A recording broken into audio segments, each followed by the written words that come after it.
Tracking, alerting, protecting. This is WKYT News at 11. Breaking news in Lexington. Police shut down part of a busy downtown street because of a suspicious package. One day later, and people here in Paris are still talking about a tornado that was caught on camera. And we'll take you to Bath County, where people are cleaning up the damage caused by 2 tornadoes. WKYT News at 11 starts now. We begin tonight with a breaking news alert that we're tracking in downtown Lexington. Police have given the all clear after determining a suspicious package was not dangerous. Lexington police say someone found the package about 8 tonight near police headquarters on East Main Street. As a precaution, police blocked off East Main between Limestone and Quality and kept people from that area. They also evacuated the first floor of police headquarters. Police say the package was a taped up cardboard box. They brought in their hazardous devices unit and a robot to check it out. We can't really take any chances nowadays, so the best thing is to treat everything as a threat and plan for the worst, but also hope for the best. Lexington police later determined there was nothing dangerous about the box and it was not a threat. East Main Street reopened to traffic just before 10 tonight. Police say it's too early to tell if the box was left outside police headquarters intentionally, but they say they do have a few persons of interest in that case.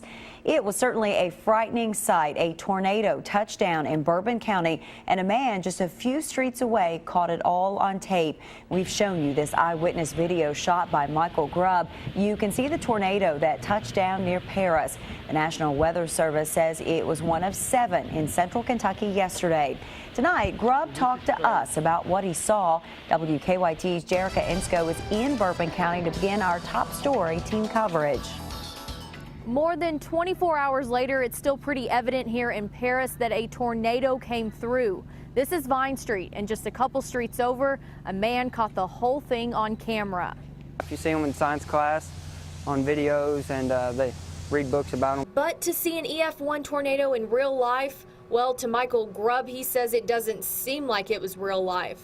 It's unreal. It was about 4:30 Tuesday afternoon when the rain moved in. It started hailing like nickel and quarter-size hail. And then the weather took a dramatic turn. Just after that, it was dead, calm, silent. This is Grubb running with his phone in a building in downtown Paris to get a better shot out the front door. One of my coworkers looked up and said the clouds were really weird, and just dropped out of nowhere, a big funnel cloud, and I started videotaping. It's a video This is crazy. that has gone viral, catching the tornado take its 2-mile run. It was already probably in between this tree and that building right there, and I followed it all the way down till it lifted up right above that building. That's over on Vine Street. Terry Woods lives there, but luckily his home was untouched. First time in my 47 years that I ever seen something like this. As for what everyone feels now, a day later, it's mainly disbelief. I can't explain it.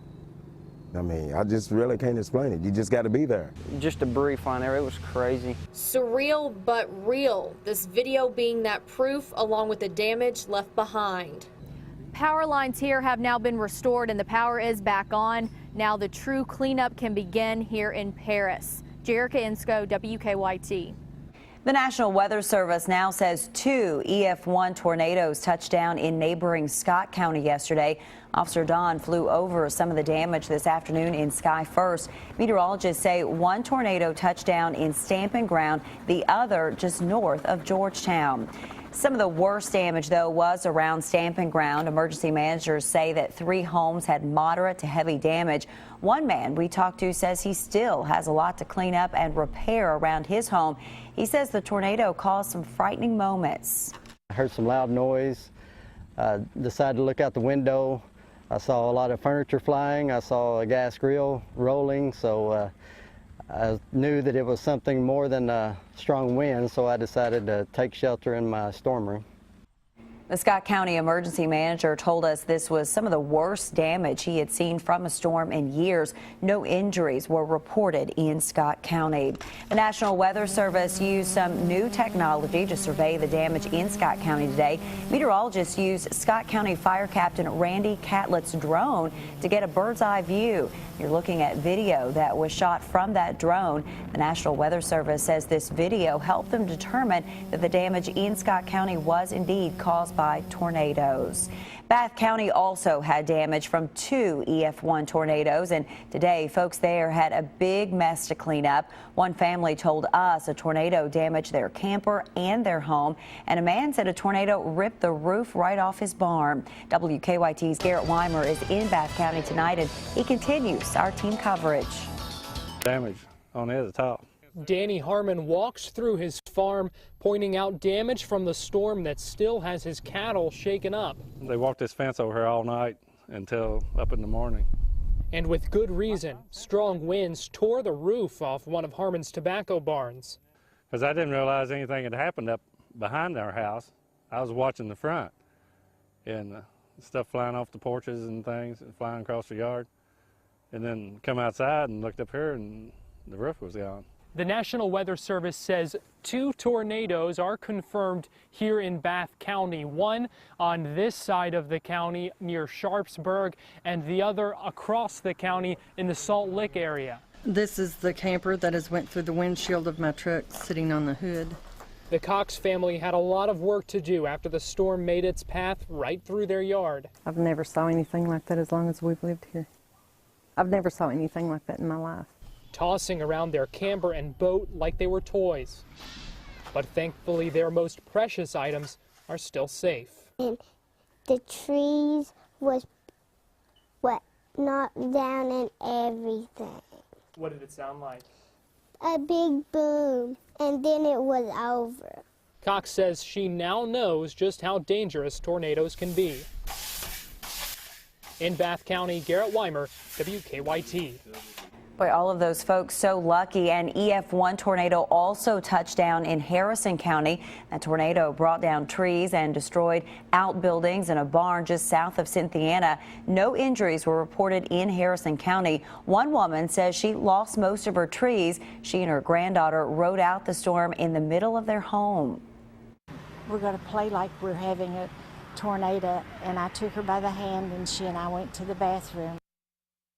Harrison County school leaders tell us that their buses were out on the road when that tornado hit. They say a few bus drivers pulled over and got the children inside some nearby buildings for safety. And as we mentioned, the National Weather Service has confirmed 7 tornadoes in central Kentucky. Scott and Bath counties each had 2. Harrison, Bourbon, and Owen counties each had 1 tornado. And take a look at this video. It's shot during the severe storm in Lexington last night. Sky Drone Studios used a drone and a GoPro camera to get this unique view of the storm, and you can see those tall, dark clouds and a lot of lightning. Sky Drone Studios uploaded this video to YouTube. That is an impressive sight when you see it there looking at it.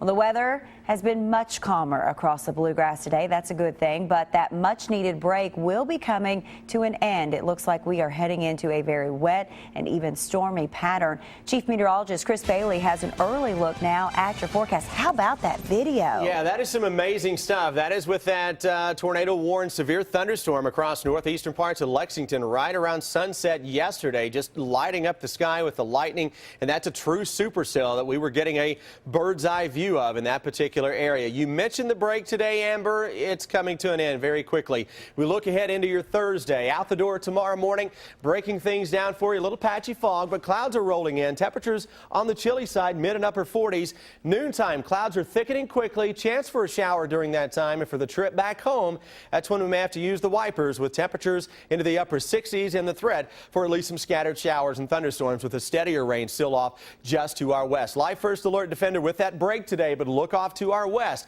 Showers now getting as close by as the Mississippi River, And you're noticing an increase not only in the cloud cover, but the raindrops as well. High pressure across the Ohio Valley simply is not strong enough to keep everything to our west and southwest. So this boundary that has put the brakes on to our southwest is going to be making its way on into central and eastern Kentucky. That means the moisture is going to be returning. It's a soggy setup with rounds of showers and thunderstorms. Amber, when I come back in just a few minutes, we'll break down the potential for high water with your 3-day threat track.